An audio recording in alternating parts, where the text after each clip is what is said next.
10 rounds. 10 rounds on the rower. 120 squats. 100-pound sandbag. 40 pull-ups. 150 push-ups with the chain. Took a break in the middle of the whole thing to finish it out. And I felt good. There was a point on here where I felt I was going to puke. A lot of lactic acid, I think, built up. Legs were feeling pretty full and a little heavy. And I am a little heavy today. I was 215 or 214 this morning because yesterday was a starch and meat day. So when I eat up, my body weight tends to come back on me a little bit. But that's the Smelly protocol is 2 sugar fasts. And then there's one day where I break the sugar fast. So I go 2 days straight sugar fast with honey, fruit juice, sugar, candy, maple syrup, and any derivatives of those things that don't have any fat or protein in them. There's no starch, no fat, no protein. I do that for 2.5 days. So the half comes on the next morning. For me, that would be like Wednesday morning through the AM time. I break the sugar fast with meat and starch. I'll have grass-fed, grass-finished lean ground beef, 93.7. I'll also use turkey, 99% lean turkey, Piedmontese, certified Piedmontese steaks, which are also lean. I'm not looking for zero fat, but on the day, still trying to keep the fats real modest. And I'm eating a starch with that meal, like a rice or a potato. Use your discretion. You could have cereal, you could have bread. But the main thing is that the scale goes down. And for a lot of you, the scale won't go down. Probably doing what I'm doing. You might need to do a harder version of it, at least to get that weight loss going in the right direction. You want that scale going down. So that would be, Wednesday would be a lean meat, a starch, vegetables, and maybe before I go to bed, I'll have either like a little bit of fruit or some fruit juice, something sweet to probably end the night, and then start everything over the next day, and then do 2 days sugar fast or 2.5 days sugar fast, break it again.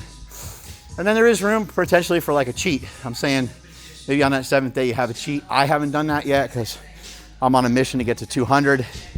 And maybe once I get to 200, maybe that's when I'll start to throw in some cheats. But that's the way it's going right now. And the workouts look like this. Not every workout is like this. Yesterday, worked out with a bodybuilder, Chase Irons. I did more bodybuilding stuff, but in between building up the lats and doing some rows and stuff like that and pull downs, I got on the assault bike here and was jamming on that for a minute in between all the sets. Trying to get my body and my mind, my spirit used to 1 minute duration of all hell, which is the 400-meter sprint. So that's a goal of mine, is to do under 60 seconds. But I haven't been able to run in a while. I got this thing going on with my foot. Working through it, not too worried about it. It'll be ready when it's ready. The only thing for today that might be, that maybe I didn't talk about is just like, I'll probably do extracurricular when I get done with today's day, because I'll go home. I have a beautiful home gym, and I'll probably go in there and maybe throw some med balls around, or it depends on, sometimes I have friends come over, we get a little extra workout in. My wife's not feeling so good, so in the house it's like kind of dull, there's really nothing to do, and so I'll spend more time probably exercising, maybe go to the gym, do some lunges and some touch-up stuff. Myofascial release is something I always love to do. But this is the way most of the workouts are looking these days. There's at least 3 of these. I train every day. I got walking in there. I got some sleep, 7 hours probably every night. 8 or 9 hours is just a little long. It takes a long time to sleep 8 or 9 hours. And so I'm usually like 6 or 7, and that always feels pretty good for me. Everybody always wants to bring up steroids. I use steroids. I'm on performance enhancing drugs. I utilize testosterone, and right now I'm using primobolan with that as well. I'll also tell you guys exactly what I do. I don't use T3 or clenbuterol or any of that kind of stuff. I never liked those drugs. I don't use growth hormone, never found any good positive effects for myself. And that's pretty much, and I'm just putting shit together every single day. And as far as the sugar fast goes and sugar dieting and all this different stuff that you're seeing, just a lot of people are having a lot of success with it, so people are excited. Will their luck run out? Yeah, probably will. It probably will. People lose 20 and then they'll probably stall out a little bit, right? And then maybe they'll lose another 10 or 20. And the ones that are really following Cole Robinson and the ones that are really following the information from me, I believe they'll continue to have success. But there's gonna be a lot of people who are gonna be like half-assing the diet, and it will turn into keto, and it will turn into carnivore, and it'll turn into all those other things. But if you continue to listen to the information I'm putting out, or my buddy Cole, then I think you can have good continued success. Especially like for me, I don't think that this diet is taken over for all other diets. I believe that this is another option. And that's what I want to convey and communicate to you guys. It's just another option. If you don't like it and you're tired of me talking about it already, then I'm all good with that too, and I get it. Why are you switching from this thing to that thing? Well, I've been doing this the whole time. Why'd I just do a CrossFit workout? Because CrossFit kicks ass. You ever see the CrossFit men and women? They look beautiful. They're unbelievable. Specimens. I want to look that way. I want to be able to perform like those people, like my buddy Ben Alderman or Charlie Zamora.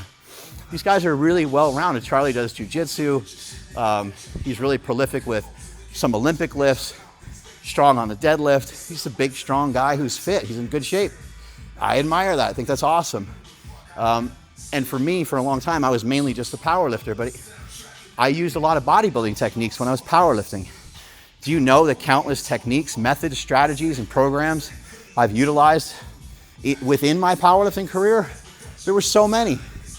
I utilized Eric Spoto's methods. I utilized the Wenning warm-up. You know the Wenning warm-up? Well, the Wenning warm-up wasn't part of what Westside Barbell. Well, Louis promoted some of that stuff, but like when Louis would hear about that, he'd be like, well, that's a bastardized version of what I'm doing. What people were trying to do is they were trying to create something better. And that's what you do. You create, you innovate. You take an idea or a concept, and then you make it better. All the ideas and concepts that have ever been in this world from anybody, do you think Benjamin Franklin, we'd pull him back from the dead and he would be like, yeah, man, like I'm cool with all those ideas I had when I was alive. I don't even care about anything new you're gonna present to me. Like I was way too smart to do that. Smartest people in the world always understand that there's still a more optimal way, and they also have a good understanding of this is the best I know for now. And the sugar diet, sugar fasting is a great idea and great intervention for now. What's going to be some of the fallout from it? There's fallout from everything, right? There's fallout from the keto diet. There's fallout from counting your macros. How many people have we heard talk about people have really damaged metabolisms from over dieting too much, counting their calories too much, all those things, right? There's fallout from everything all the time. There's fallout from taking steroids, even if it's just TRT. It's not good for you, right? It's also not good to have low testosterone. There's a fallout from that too. Keep an open mind. Keep your ears open.